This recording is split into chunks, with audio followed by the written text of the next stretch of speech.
So what do the instructions say? Plug it in. Reverse the polarity? Okay. Turn it up to 11. And hold the button for 5 seconds. 1001, 1002, 1003, 1004.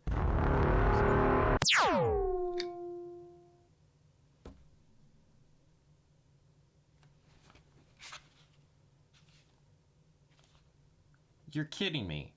It's the wrong format.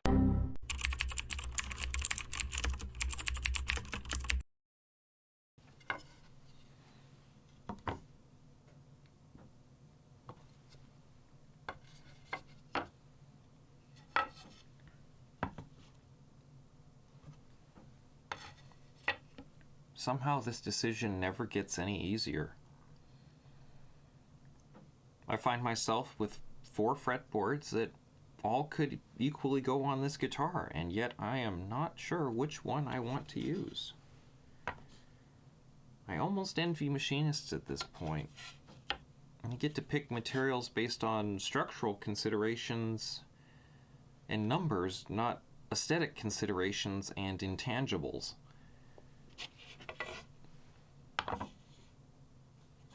And to top it all off, you cut a piece wrong, you go back to the stack of brass and you cut another piece.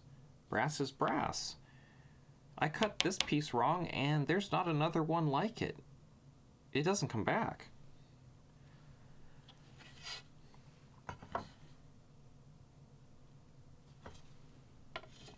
It's down to the Rosewood and the Ziricote for me. The Palfaro, while beautiful, doesn't quite fit, and unfortunately the Blackwood is too much of the same. I've done enough Ziricote and walnut builds for a little while. I think it's the Rosewood. Plus I like the contrast.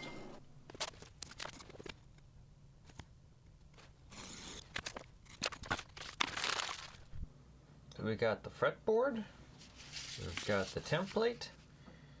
Now we just need to get these marks on this board.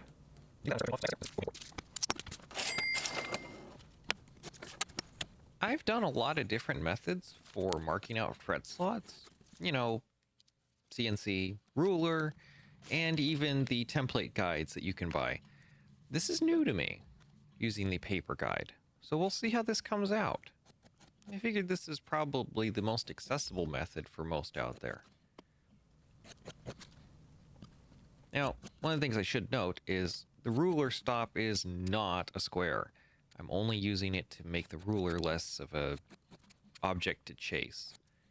In fact, I know that my template is not square to the edge of the fretboard, and that's deliberate. I wanted to follow the grain lines a little bit more, and they weren't straight.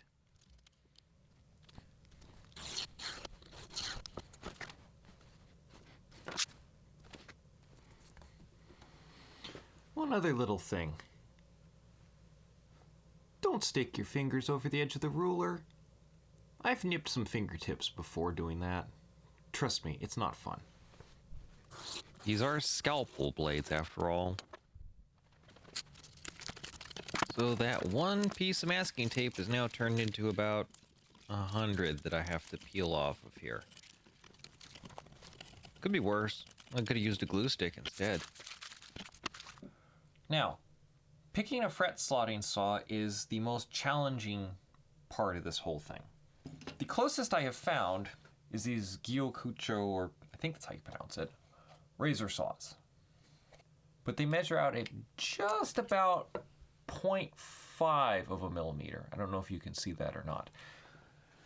The target we're looking for, and the bits I use when I'm running the CNC on this, is a 0.6 millimeter blade. So this will still be just a little bit tighter, but I have used this and it hasn't been an issue. And for a quarter the price of one of those saws you find on StewMac, I'm all for it. So we're gonna go with this. Good. I'm going to lay it sandpaper face down and clamp it down. I had this whole long-winded thing going about how I was slotting these and the specifics of the block, and I was boring myself. So, Don't cut all the it's way through gone. on this. But there's a few things to keep in mind. One, the block needs to have a square face, and it has a little sandpaper on the underside to keep it from sliding around. The other thing is that you don't want to cut all the way through. I've made that mistake once or twice. It's no fun. Put a little piece of tape on there. Lastly, I probably should have cut these slots a bit deeper. A lot deeper. There's a reason for that, but we'll get into that later.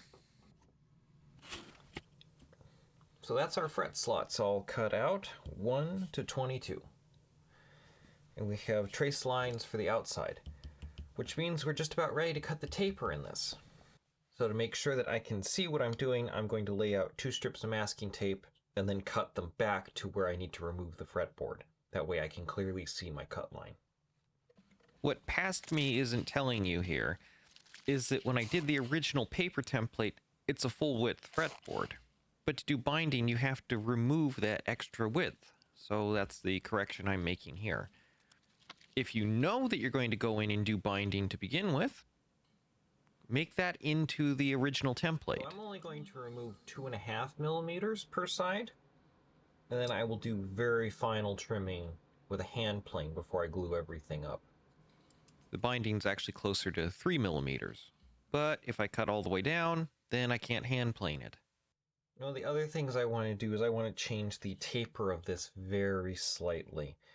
I've found that the straight 3 millimeter tape that follows the edge of the fretboard doesn't quite work for me. I want it to be just a little bit wider out at this end.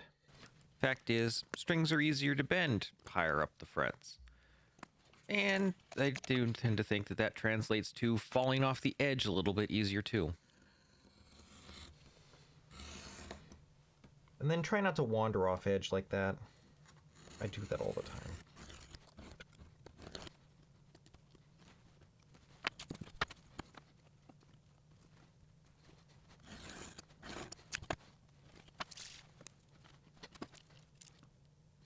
So now that we have that all set up, how are we actually going to cut this?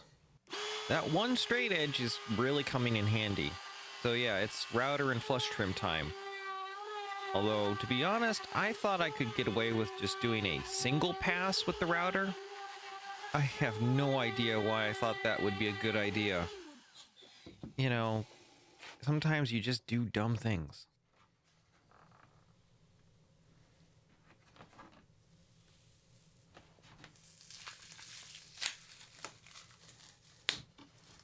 What would be really dumb is if I did it a second time. So let's not do that.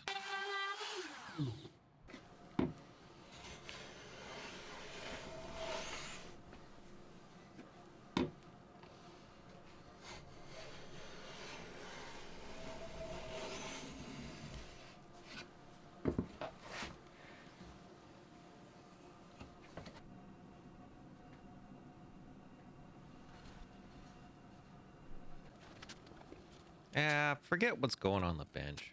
What's the deal with that shirt? I know, but it's too comfortable to just toss out. It's like an old set of tennis shoes or something. The real question, though, is why am I cutting maple veneers? What on earth could I possibly be up to with those? You'll just have to find out, won't you? Got our fretboard, got our binding strips, and our purflings. Instead of trying to manhandle all these clamps and everything, I'm just going to use the wedge method for this fretboard. Stick down these 2 pieces of runners to my base plate, and then once the glue's on, I will shove the fretboard in, and it will tighten. This is just to provide a little bit of thickness to raise this off the back plate for gluing. Unfortunately, the wheels are about to come off of this glue up. Gotten a little overzealous here. I needed to cut the slots deeper. Short answer, I needed to make room for radiusing the fretboard. I told myself I needed to do this and then promptly forgot. It's a common theme. And this is going to start to backfire because while this looks short on camera, it took long enough. I'm having to try and scrape off the old glue and re-glue these veneers. And then I'm going to decide that I don't trust this particular glue up and peel everything apart. Sometimes you end up undoing to do it right. It's annoying, but at least the second time went smoothly now that I worked out all the kinks.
And that's why I put tape on the back, so I can scrape off the binding edges and not have to try and scrape down the whole fretboard.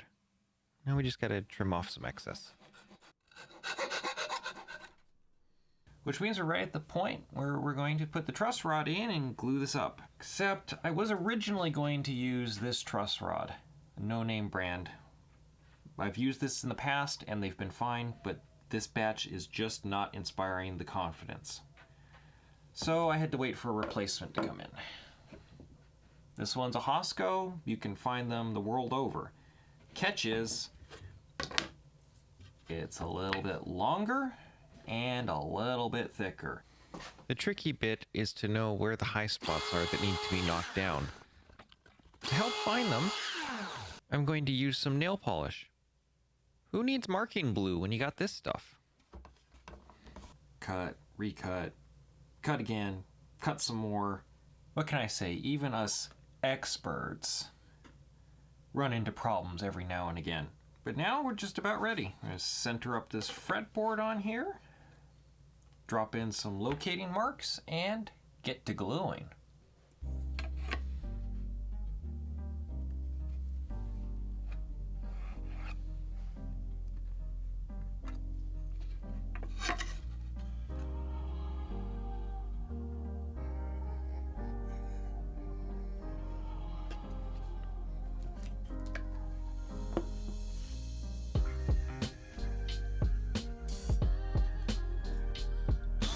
This may seem to be a randomly chosen hole position, and it kind of is, but I do have to avoid the truss rod and the carbon fiber reinforcements.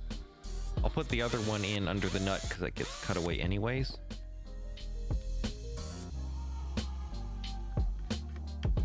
That toothpick failed quality control.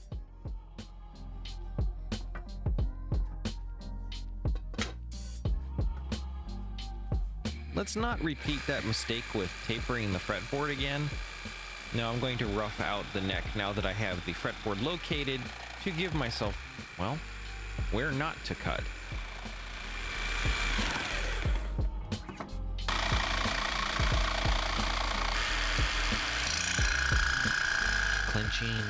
Clenching. This is going to take a while. I gotta keep backing up and re-entering the cut to make this tight curve. Probably should have changed the blade, but I'm already halfway into this. Backing out and changing the blade mid-cut? It would be the smart idea, but no. No smart ideas will be allowed here.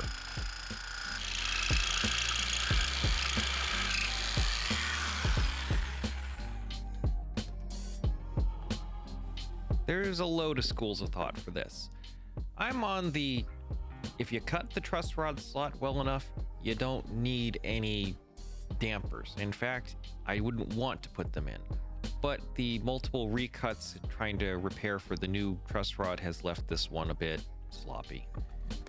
So I'm putting in a little bit of, well, in my case it's shoe goo because it's what I had open. We could use bathroom sealant and a whole bunch of stuff. I don't think it's worth charging for because if I did the job well, I wouldn't need it. Plus I already had it on hand and it was open. So it's free technically. Yeah, free. I didn't have to go to the store to get it. I already had it. Therefore, it didn't cost me anything to bring it home.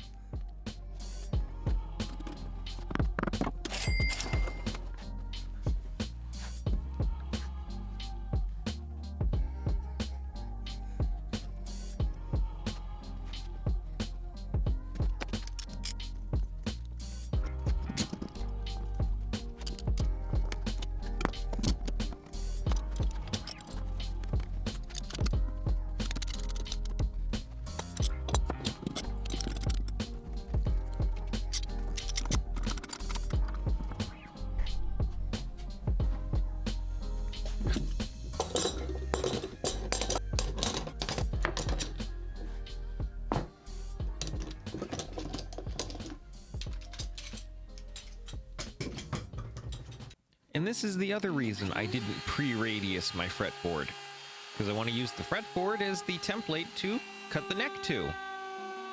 Good news is, the only area I have to be really precise about with this is where it's going to join into the neck pocket.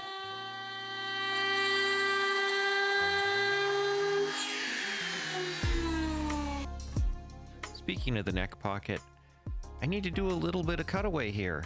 Otherwise, I've got nowhere to put my pickup.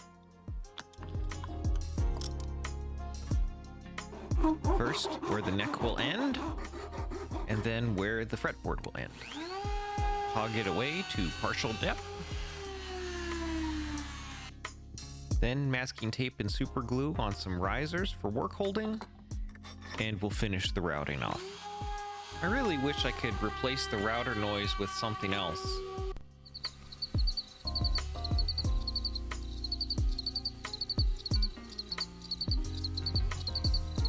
That's not bad, but I think we'll try a different sound next time.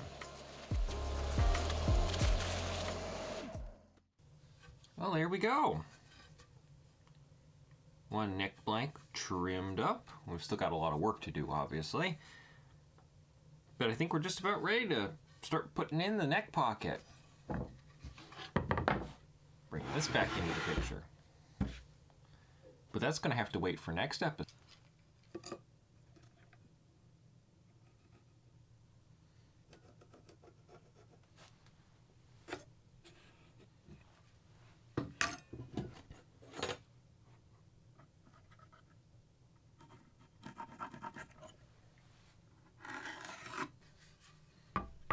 I don't think there's a lot that needs saying here. I'm aligning the center line of the neck to the center line of the body.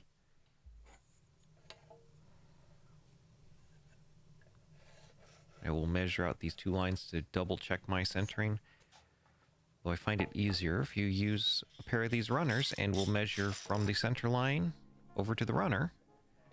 If it's the same dimension, we're good to go. If not, I will have to push things around just a little bit. Once it's in, mark out the cavity with this scalpel blade so I know exactly where it's going, just in case. And then we'll glue down the runners to become the template.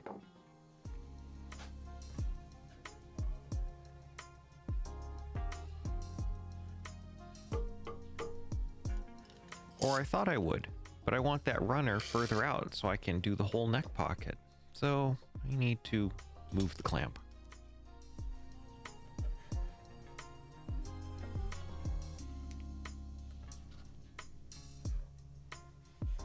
And a layer of masking tape to provide a little extra tension. You can always sand it off, but it's really hard to add material back on.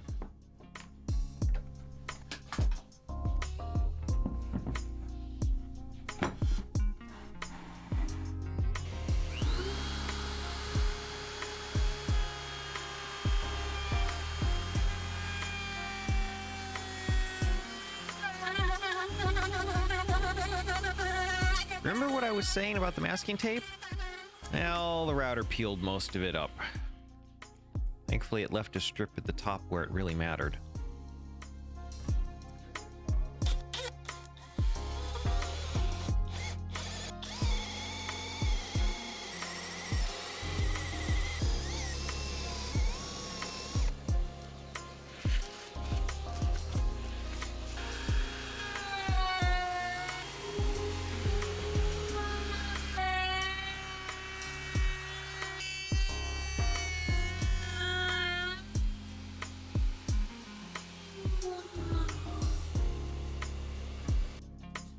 Better to leave this little skin and cut it off manually than to run the risk of the router chipping it out.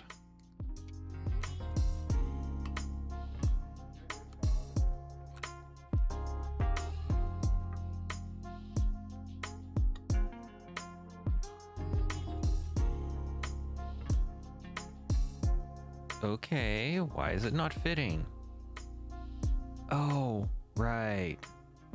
Square ends and round holes.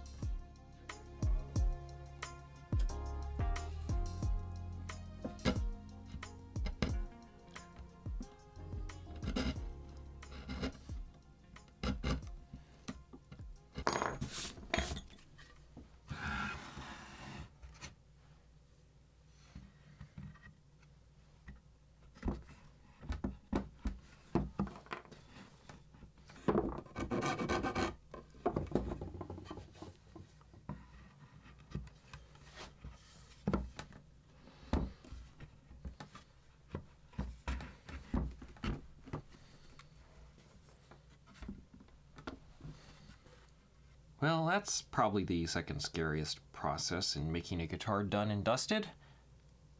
The first being polishing out your finish and not cutting through it. So we have a square bottomed neck pocket all cut in, and a neck with a pretty nice fit, I would say. Unfortunately, the edges aren't exactly perfect. You probably can't see it on here, but this edge along the side of the neck pocket is, well, it's a little bit shoddy, if I'm honest. There was some problems with the method. I'm not exactly sure what went wrong. I'm guessing it has something to do with the tape, but I'm not sure. I already know how I'm going to fix it, though. I'm going to have to clean up this edge of the pocket and then put a small filler veneer into this space. The reason I'm putting it on this side is because most of this is going to disappear for the pickup, so I only have this little tiny section where the repair might be visible. I still have to figure out how I'm going to clean up the bottom of this. It's a little rough. I got some work to do.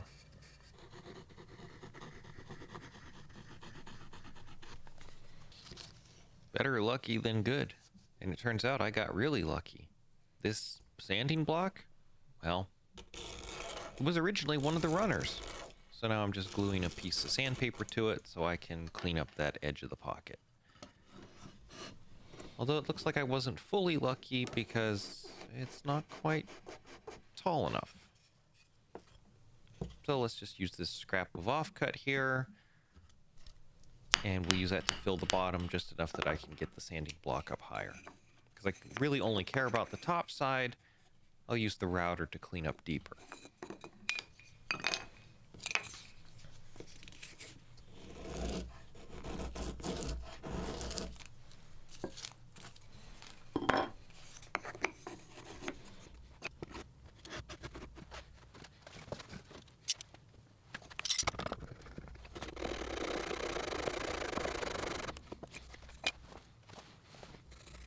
So this sanding is going to take a while.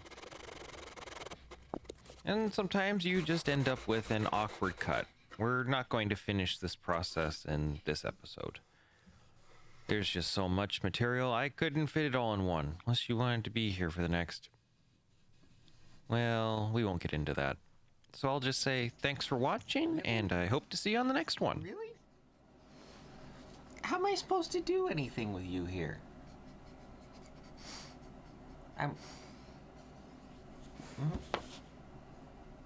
Aww. You can't steal it, though.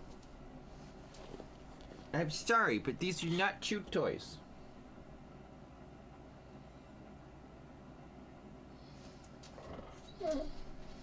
No, they're not chew toys.